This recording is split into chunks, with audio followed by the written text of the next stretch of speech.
खुद इस बात को मानते हैं कि उत्तर प्रदेश में महिलाओं का उत्पीड़न हो या बच्चों का उत्पीड़न हो, उसमें आज उत्तर प्रदेश टॉप के नंबर पे है पूरे इंडिया में, सबसे पहले नंबर पे। कल विधानसभा में जब एक प्रश्न एक महिला जनप्रतिनिधि के द्वारा स्वास्थ्य मंत्री जी से किया गया, तो उनके द्वारा नंगा जैसा शब्द का प्रयोग करना ये दर्शाता है कि आपकी महिलाओं की तरफ क्या सोच है और आपकी सरकार कितनी संवेदनशील है महिलाओं को लेकर।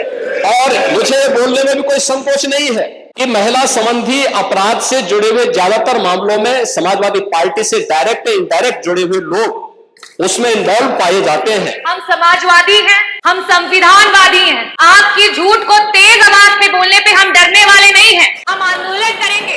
और यही नहीं, महिला संबंधी अपराध में ये उस पीढ़ी का प्रतिनिधित्व कर सकते हैं जिस पीढ़ी ने कहा था, जिसने कहा था कि लड़के हैं गलती कर देते हैं।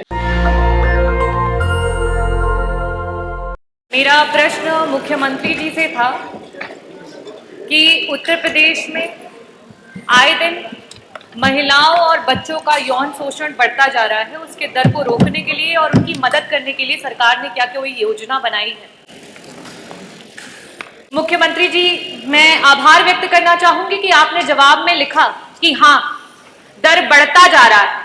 आप खुद इस बात को मानते हैं कि उत्तर प्रदेश में महिलाओं का उत्पीड़न हो या बच्चों का उत्पीड़न हो, उसमें आज उत्तर प्रदेश टॉप के नंबर पे है पूरे इंडिया में, सबसे पहले नंबर पे। मैं और हमारे सारे सभी सदस्य जब जब सदन में विभिन्न विभागों के सवाल उठाते हैं, मुद्दों को उठाते हैं, तो बार बार यही कहा जाता है कि अरे आपने क्या किया, आपने क्या किया, आपने क्या किया। अध्यक्ष जी, जब हमारी सरकारें रही तो अगर इस तरीके की वारदातें हुई तो उस पे लोगों ने आक्रोश जाहिर किया, लोगों ने धरना किया और उसकी अनुमति मिली, लोकतंत्र जीवित रहा।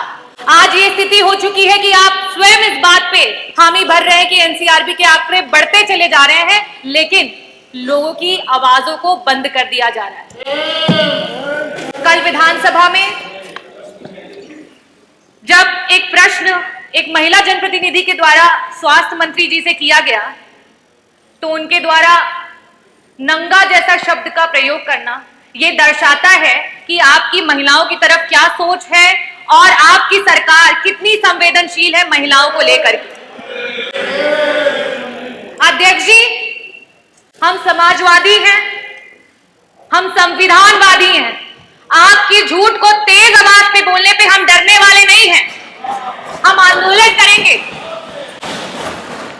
मेरा प्रश्न मुख्यमंत्री जी से सीधा है कि 2017 से लेकर के 2023 तक कुल ऐसे कितने यौन शोषण के महिलाओं के लिए और साथ ही साथ prevention of child from sexual offence के तहत कुल कितने केसेस दर्ज किए गए और उन लोगों को सरकार के द्वारा किस प्रकार की योजनाओं के तहत मदद की गई? क्या कोई काउंसलिंग सेशंस ऑर्गेनाइज किए गए उनकी मदद के लिए? क्या उन्हें बेहतर शिक्षा और चिकित्सा प्रोवाइड की गई? क्या उसकी सरकार ने जिम्मेदारी ली? क्या कोई स्किल डेवलपमेंट प्रोग्राम्स या फिर एडवांस हायर स्टडीज के माध्यम से उन्हें मदद की गई कि वो अपना भूतकाल जो इतना सदमे वाला है उसे भूल करके एक बेहतर भविष्य की तरफ सोच सके? मेरा दूसरा प्रश्न आपसे यह है कि अभी हाल फिलहाल में बलिया की न्यूज सभी सदस्यगण यहां हैं, वो जानते हैं कि आज बॉर्डर्स कहीं से भी सुरक्षित नहीं है और साथ ही साथ आपको शायद अपने अधिकारियों पे भरोसा भी नहीं है कि एसपी बलिया होने के बावजूद भी बाहर से एक टीम भेजी गई और वहां पे जांच कराई गई। इन बातों के मद्देनजर मैं ये पूछना चाहती हूं कि ये अपने आप में दर्शाता है कि ह्यूमन ट्रैफिकिंग आए दिन बढ़ती चली जा रही है। तो 2017 से लेकर के 2027 के बीच में टोटल महिलाओं और बच्चों को लेकर के कितने केस हैं, मुकदमे हैं लापता गुमशुदगी के जो दर्ज हुए और उनमें से कितने लोग आज भी गुमशुदा हैं आपके 8 साल के टेन्योर की सरकार में जिनको आप नहीं ढूंढ पाए हैं? कृपया इसका जवाब दें। धन्यवाद। माननीय मुख्यमंत्री जी। अध्यक्ष जी,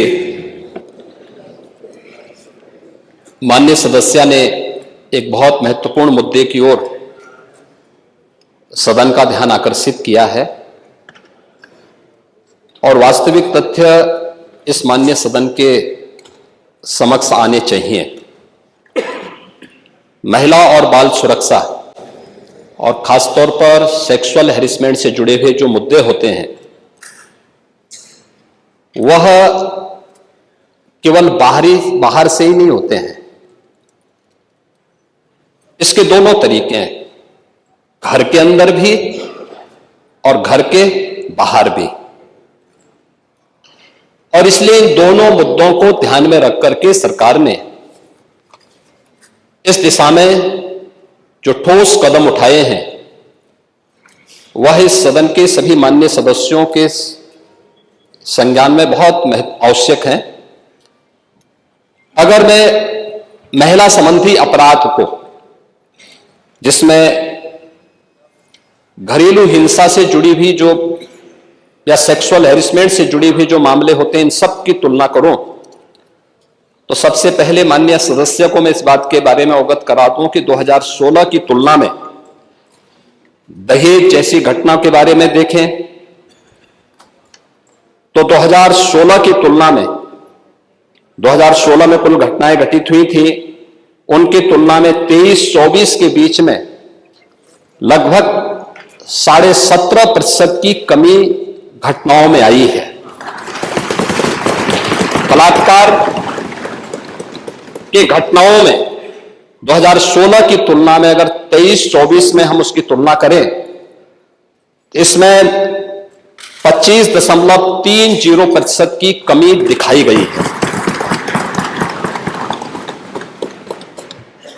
महिला संबंधी अपराध से जुड़े हुए मामलों में, बलात्कार के मामलों में, नाबालिगों के साथ जो उनके सेक्सुअल हैरेसमेंट से जुड़े हुए जो मामले थे, वर्षों से पेंडिंग थे, उस पेंडिंग्स को पूरा करने के साथ आज मुझे बताते हुए प्रसन्नता है कि उत्तर प्रदेश देश के उन टॉप 3 राज्यों में है जिन लोगों ने पेंडेंसी को पूरा करते हुए और देश के अंदर जो पेंडेंसी रेट के आधार पर प्रदेश का देश में द्वितीय स्थान और इन मामलों को, अपराधियों को सजा दिलाने के मामले में, मामलों के पूरी तरह निस्तारण के मामले में देश के अंदर तीसरे स्थान पर उत्तर प्रदेश है।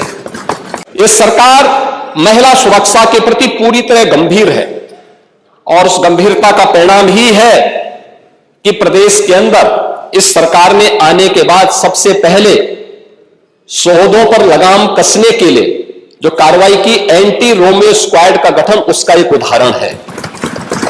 और मुझे बताते हुए दुख है कि एंटी रोमियो स्क्वाड का जब हमने गठन किया था, सबसे पहले समाजवादी पार्टी ने इसका विरोध किया था, उसने विरोध किया था। और मुझे बोलने में भी कोई संकोच नहीं है कि महिला संबंधी अपराध से जुड़े हुए ज्यादातर मामलों में समाजवादी पार्टी से डायरेक्ट या इनडायरेक्ट जुड़े हुए लोग उसमें इन्वॉल्व पाए जाते हैं।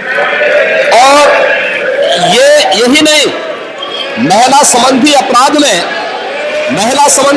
में ये उस पीढ़ी का प्रतिनिधित्व करते हैं, ये उस पीढ़ी का प्रतिनिधित्व करते हैं जिस पीढ़ी ने कहा था, जिसने कहा था कि लड़के हैं गलती कर देते हैं। ये महिला सुरक्षा की बात क्या करेंगे? ये महिला सुरक्षा के लिए तो समाजवादी स्वयं ही एक गंभीर खतरा है। और इसीलिए महिला सुरक्षा के बारे में प्रदेश सरकार पूरी तरह सचेत है, सक्रिय है। हर बेटी को भी, हर व्यापारी को भी सुरक्षा प्रदान करने के लिए पूरी तरह प्रतिबद्ध है। प्रश्न संख्या 2 माननीय मुख्यमंत्री जी, आपने बताया इतने को हमने दंडित कराया, तो क्या पूछा गया था कुल कितनी घटनाएं हुई? तो जो दंडित हो जाते हैं कोर्ट से, उन्हीं को आप घटना मानते हैं कि जो घटनाएं घटती हैं उनको भी घटना मानते हैं? यह स्पष्ट कर दें कुल कितनी घटनाएं घटित हुई। आपने नेता प्रतिपक्ष, मैं आपका सम्मान करता हूं और आप 2 बार इस माननीय सदन के अध्यक्ष के रूप में अपनी सेवाएं दिए हैं और आपने पहला प्रश्न किया है आज यहां पर।